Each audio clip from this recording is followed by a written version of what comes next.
अस्सलाम वालेकुम viewers, welcome back to my channel. तो आज हम पढ़ेंगे qualities of an effective teacher of Islamic studies, यानी कि इस्लामियात के टीचर को कैसे होना चाहिए, उसको कैसे पढ़ाना चाहिए।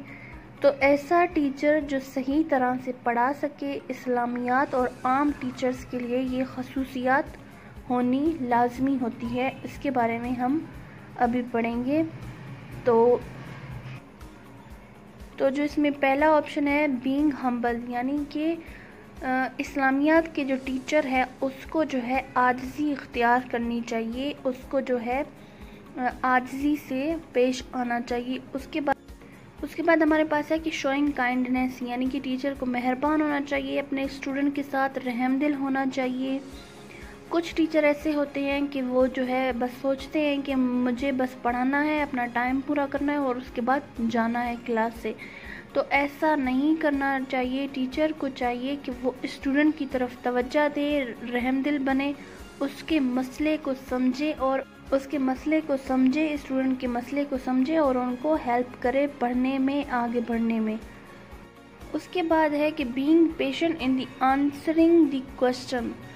इसका मतलब ये है कि टीचर को बर्दाश्त करना चाहिए। अगर कोई स्टूडेंट उनसे ऐसा सवाल पूछ रहा है जो टीचर को लगता है कि इसने जो है वो सवाल सही नहीं पूछा या टीचर को अच्छा ना लगे, तो टीचर को चाहिए कि वो बर्दाश्त करे। स्टूडेंट को मारना नहीं चाहिए, उनको जो है वो बर्दाश्त करना चाहिए। वो समझें कि ये स्टूडेंट है, इनको पता नहीं होता कि हमें क्या पूछना चाहिए और क्या नहीं। तो इसका मतलब ये है कि उन्हें जो है वो बर्दाश्त करना चाहिए। उसके बाद है ऑलवेज वेल प्रिपेयर्ड, यानी कि टीचर को हमेशा तैयार होना चाहिए। तैयार होने का मतलब ये नहीं है कि वो तैयार होकर क्लास में आए। तैयार होने से मुराद ये है कि वो अपने लेक्चर की तैयारी करे। चाहे टीचर जितना भी पढ़ा हो, लेकिन जब उसे लेक्चर देना हो तो वो लेक्चर को एक बार पढ़ के और तैयारी करके क्लास में आना चाहिए, अपनी तैयारी पूरी करनी चाहिए और टीचर को जदीद तरीक़ों से स्टूडेंट को पढ़ाना चाहिए, यानी कि वो डिफरेंट मेथड यूज़ करके स्टूडेंट को पढ़ा सकते हैं। एक ही मेथड यूज़ नहीं करना, जदीद तरीके भी इस्तेमाल करने चाहिए। उसके बाद है कि शुड बी प्रैक्टिकल। टीचर को जो है बाअमल होना चाहिए, मतलब इसके कौल और अमल में फ़र्क ना हो। कौल और अमल मतलब जो काम टीचर जो है वो स्टूडेंट को मना कर रहा है कि आप लोगों को ये काम नहीं करना चाहिए, लेकिन वो ख़ुद वो काम करे, तो स्टूडेंट सोचेगा कि टीचर ने तो मुझे मना किया लेकिन ये ख़ुद कर रहा है। तो इस तरह से नहीं होना चाहिए। टीचर को जो है अपने कौल और अमल में फ़र्क नहीं करना चाहिए। जो वो ख़ुद स्टूडेंट को रोक रहे हैं वो ख़ुद भी ना करें। इससे जो है बच्चे भी आसानी से समझ जाएंगे। तो शुड बी प्रैक्टिकल का मतलब ये है कि टीचर को बाअमल होना चाहिए। उसके बाद है follow the modern method of teaching.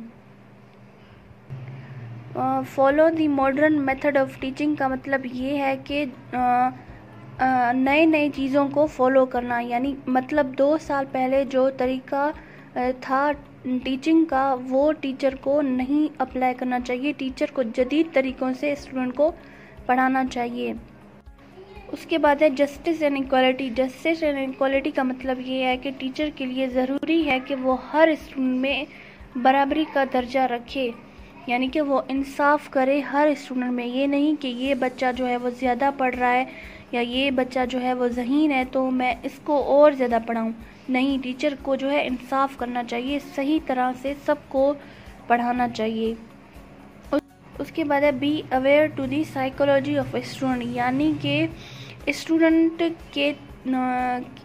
जो है वो किस तरह से समझते हैं और कैसे उनका जो है वो माइंड है, उस हवाले से टीचर उनको उस मुताबिक समझे, उनको डांटे नहीं। यानी कि कोई जो है स्टूडेंट जल्दी समझता है लेकिन कोई जो है वो देर से समझता है, तो टीचर को चाहिए कि वो स्टूडेंट को डांटे नहीं बल्कि उनकी साइकोलॉजी को समझे उनको समझे कि ये जल्दी समझ रहा है, तो ये जो है इसका माइंड जो है उस बच्चे के हिसाब से ज़्यादा शार्प है।